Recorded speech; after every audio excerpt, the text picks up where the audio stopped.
नमस्कार, आप लोगों का फिर स्वागत है मेरे चैनल में। जैसे हमने पिछले वीडियोस में क्लास 10th का फर्स्ट चैप्टर हमने स्टार्ट किया था, तो अब उसी से रिलेटेड कुछ इंपॉर्टेंट क्वेश्चंस हैं उसी चैप्टर का, तो हम उसको अब फॉरवर्ड करेंगे, मतलब आगे देखेंगे। तो हमारे फर्स्ट क्वेश्चन के लिए ये हमारा फर्स्ट क्वेश्चन है। फर्स्ट क्वेश्चन क्या कहना चाह रहा है, आप इसको ध्यान से पढ़िए।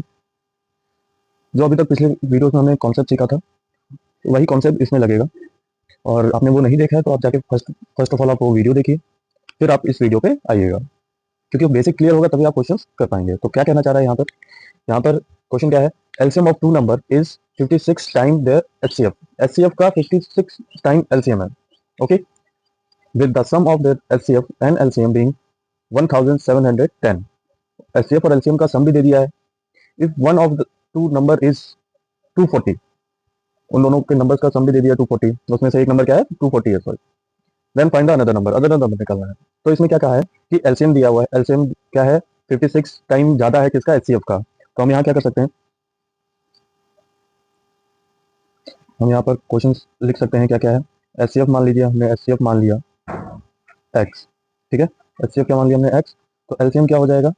एलसीएम क्या हो जाएगा? 56 टाइम है, 56 टाइम का मतलब क्या हुआ? ये हो जाएगा 56 एक्स हो जाएगा, क्योंकि ये एचसीएफ का ही है, ठीक है।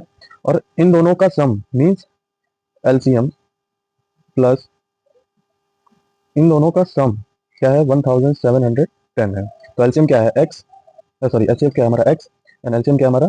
56 एक्स 170। तो हम यहाँ से क्या करेंगे? इन दोनों को प्लस करेंगे, 56x प्लस एक्स, ये हो जाएगा 57x इक्वल टू 1710। अब क्या होगा? एक्स के पास एक्स होता है, नंबर के पास नंबर जाता है, तो नंबर कहाँ क्या है यहाँ पर? 57। तो 57 यहाँ मल्टीप्लीकेशन हो रहा है, तो वहां जाके क्या हो जाएगा? डिवाइड हो जाएगा, यहाँ आके डिवाइड हो जाएगा, ठीक है। इन दोनों को सॉल्व करेंगे तो एक्स की वैल्यू आ जाएगी हमारे पास। एक्स की वैल्यू क्या आ जाएगी हमारे पास? 30 आ जाएगी। आई होप इतना आपको समझ में आया होगा। अब इसी में हम आगे बढ़ेंगे। हम क्या करेंगे, यहाँ मैं लाइन ड्रॉ कर देता हूँ, और यहाँ पर मैं करता हूँ आगे का क्वेश्चन। यहाँ क्या है? एच सी एफ हमारा क्या हो जाएगा? 30 हो जाएगा, ठीक है। और एलसीएम क्या हो जाएगा मेरा? क्योंकि 56x है तो 56 मल्टीप्लाई बाई एक्स, एक्स क्या 30 है, तो एलसीएम मेरा आ जाएगा आपका 1680, ठीक है, 1680 आ जाएगा। चलिए, अब मेरे को यहाँ से क्या निकालना पड़ेगा? Another number. पहला एक नंबर तो दिया है, दूसरा नंबर मुझे निकालना पड़ेगा। तो सेम वही कॉन्सेप्ट लगेगा जो अभी हमने पिछले वीडियोस में पढ़े हैं। क्या कॉन्सेप्ट होता है?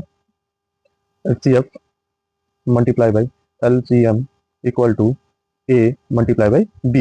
ए क्या है? फर्स्ट नंबर, एंड बी क्या है आपका? Second number. तो यहाँ पर हम क्या करेंगे? वैल्यूज रखेंगे। तो एच सी एफ क्या है हमारा? 30 मल्टीप्लाई एलसीएम क्या है मेरा? 1680। फर्स्ट नंबर क्या है? फर्स्ट नंबर इसमें से एक नंबर दिया हुआ है मेरे पास 240, तो मैं यहाँ क्या लिखूंगा? 240 इंटू बी, ठीक है। सेम नंबर के पास नंबर जाएगा, 30 इंटू। अब ये यहाँ पर 240 इस साइड है, इक्वल के उस साइड जाएगा, तो यहाँ मल्टीप्लीकेशन हो रहा है, तो वहां जाके क्या हो जाएगा? डिवाइड हो जाएगा, ठीक है। अब इसको हम क्या करेंगे? सॉल्व करेंगे, जीरो से जीरो काटेंगे, ठीक है। अब इसको पूरा कटिंग करेंगे तो बी की वैल्यू आपकी आ जाएगी 100। आई होप सो आपको ये समझ में आया होगा। बहुत ही अच्छा क्वेश्चन था। अब हम लोग नेक्स्ट क्वेश्चन के लिए आगे बढ़ते हैं।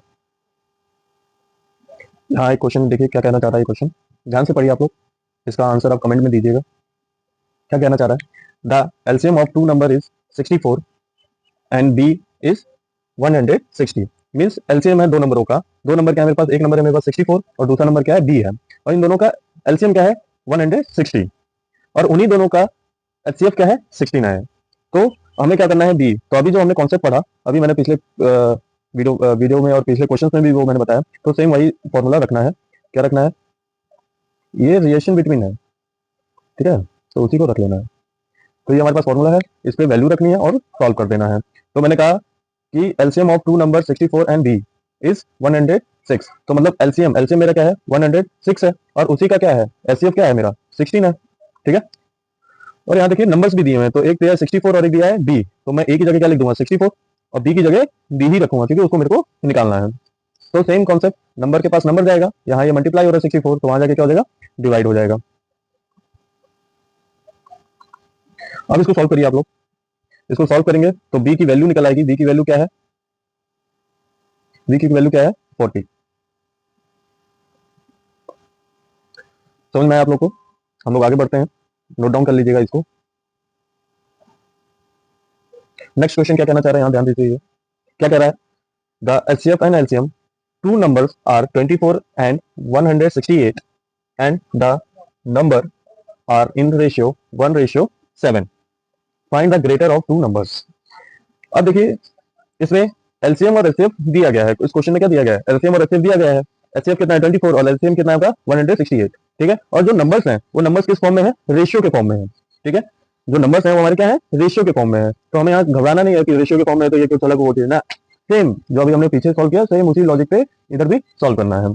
तो लॉजिक क्या था हमारा? HCF multiply LCM equal to A into B. ठीक है, ए इंटू बी। तो एचसीएफ कितना है मेरा? 24। एलसीएम कितना मेरा? 168। बी और ए रेशियो में दिए हैं। जब भी रेशियो में दिया जाता है तो हम इसको कैसे सॉल्व करेंगे? मतलब ए हम क्या इसको 1 को क्या मान लेंगे? ए मान लेंगे। तो मैं ए एक्स लिख लेता हूं। मैं क्या एक्स की वैल्यू निकालूंगा तो मैं सॉल्व कर सकता हूं। और बी को क्या मान लूंगा? 7x। ठीक है, अब इसको मैं सॉल्व करता हूं। कैसे सॉल्व होगा? 24 इंटू 168। अब 1x मल्टीप्लाई बाय 7x, तो मल्टीप्लाई होगा तो 7x 1 7 7 होगा। और x तो पावर क्या होते हैं आपके? प्लस हो जाते हैं। क्या होते हैं? पावर। चलिए आगे इसको देखिए क्या हो सकता है। अब क्या होगा? नंबर के पास नंबर आएगा 24 इंटू 168। अब ये 7 यहाँ मल्टीप्लाई हो रहा है तो यहाँ क्या हो जाएगा? डिवाइड हो जाएगा इक्वल टू एक्स स्क्वायर। ठीक है, अब क्या करेंगे? 7 से आप क्या कर सकते हैं? 168 को पूरा डिवाइड कर सकते हैं। कैसे होगा? ये तो आपको डिवाइड करना आता है, 10th में पहुंच गए आप लोग, ये डिवाइड कर लीजिएगा। एक्स स्क्वायर 24 इंटू 24, तो एक्स कितना हो जाएगा मेरा? 24 हो जाएगा। ठीक है, जहां मेरी एक्स की वैल्यू निकली तो मैं यहाँ से क्या बता सकता हूँ? ग्रेटर नंबर बता सकता हूँ। तो ग्रेटर क्या है? 1 तो ग्रेटर होगा नहीं, तो 7 ग्रेटर है। तो 7 की वैल्यू निकाल लूंगा। तो 7 की वैल्यू क्या निकलेगी? 7x है। तो मैं क्या कर सकता हूँ? 7x की जगह क्या लिख सकता हूँ? 24। तो इन दोनों को मल्टीप्लाई करूंगा तो मेरा आंसर क्या आएगा? 7 4 28 7 16। आई होप आपको ये क्वेश्चन समझ में आया होगा।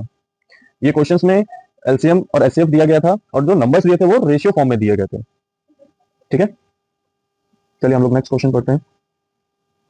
ये क्वेश्चन है, इस क्वेश्चन को आप लोग घर पे खुद करिएगा। ये होमवर्क है आप लोग के लिए, एचडब्ल्यू है। और इसको आप लोग क्या करिएगा? कमेंट करिएगा। सॉल्व करके क्या करिएगा? कमेंट करिएगा और इसका सही आंसर मैं पिन कर दूंगा। नेक्स्ट क्वेश्चन देखिए, क्वेश्चन क्या कह रहा है?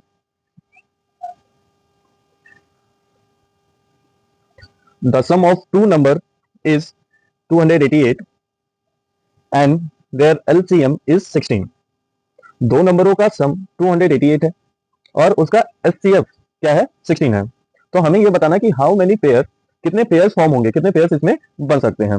ऐसे क्वेश्चंस के लिए क्या करना होता है? इसका मतलब क्या है? मुझे रेशियो फॉर्म में रखना पड़ेगा। ठीक है, नंबर को किसमें रखना पड़ेगा? रेशियो फॉर्म में। क्यों? चलिए जो है वो उसको लिख लेते हैं। The sum of two numbers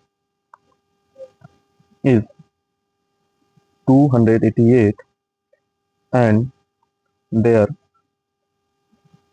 HCF is 16। तो जो हमारे नंबर्स के रेशियो बनेंगे, रेशियो ऑफ नंबर, तो हमारे जो रेशियो है तो इसको मैं मान लेता हूँ x और रेशियो y। ठीक है, और क्या है उन दोनों का एचसीएफ? एचसीएफ मतलब हाईएस्ट कॉमन फैक्टर। दोनों का हाईएस्ट कॉमन फैक्टर क्या है? 16 है। तो यहां पर क्या हो जाएगा? 16x and 16y। ठीक है, तो इसको सॉल्व कैसे करते हैं? 16x plus 16y equal to, ये किसके बराबर है? दोनों के सम है तो ये किसके बराबर है? यहाँ लिखा ना the sum of two numbers. तो ये दो रेशियोज में मैंने लिखे हैं, तो ये क्या है? 16x plus 16y equal to, ये किसके बराबर हो जाएगा? 288 के बराबर हो जाएगा। तो इन दोनों में देखिए 16 कॉमन है, 16 को मैं बाहर ले लूंगा, ब्रैकेट के अंदर x प्लस y हो जाएगा इक्वल टू 288। ठीक है, अब 16 से 288 क्या हो जाएगा? डिवाइड हो जाएगा। तो x प्लस y क्या हो जाएगा मेरा? 18 हो जाएगा। क्या हो जाएगा? 18 हो जाएगा। इतना समझ में आया आप लोग को?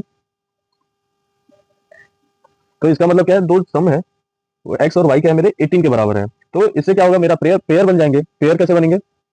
पेयर कैसे बनेंगे? पहला पेयर क्या हो सकता है आपका? एक्स वाई का। इसमें क्या करना है? इन दोनों के सम, मतलब एक्स और वाई ऐसी वैल्यू रखो कि इन दोनों का सम क्या है? 18 है। तो कैसे आ सकता है? 18 कैसे आ सकता है? 18 आपका मान लीजिए कि 1 और 7 हो जाएगा। 17 हो जाएगा। 17 प्लस 1 18 होता है, एक पेयर ये हो जाएगा। और क्या हो सकता है, 5 और 13 हो सकता है। और क्या हो सकता है, 7 और 11 हो सकता है। ठीक है, ये आपके फैक्टर्स बन सकते हैं। तो इसके कितने फैक्टर्स बन सकते हैं, 3 पेयर्स बन सकते हैं। कितने पेयर्स बन सकते हैं, 3 पेयर। तो you can be only 3 pair. Okay, I hope आपको ये क्वेश्चन समझ में आया होगा। बहुत ही अच्छा क्वेश्चन था, बोर्ड में पूछा जाता है। चलिए नेक्स्ट क्वेश्चन के लिए आगे बढ़ते हैं। इसको ध्यान दीजिए, ये भी आप लोग के लिए क्या है, होमवर्क है। और इसको आप क्या करिएगा, कमेंट करिएगा। जिसका कमेंट अच्छा हो, मतलब पहला सही आंसर होगा, उसको प्राइज भी मिलेगा।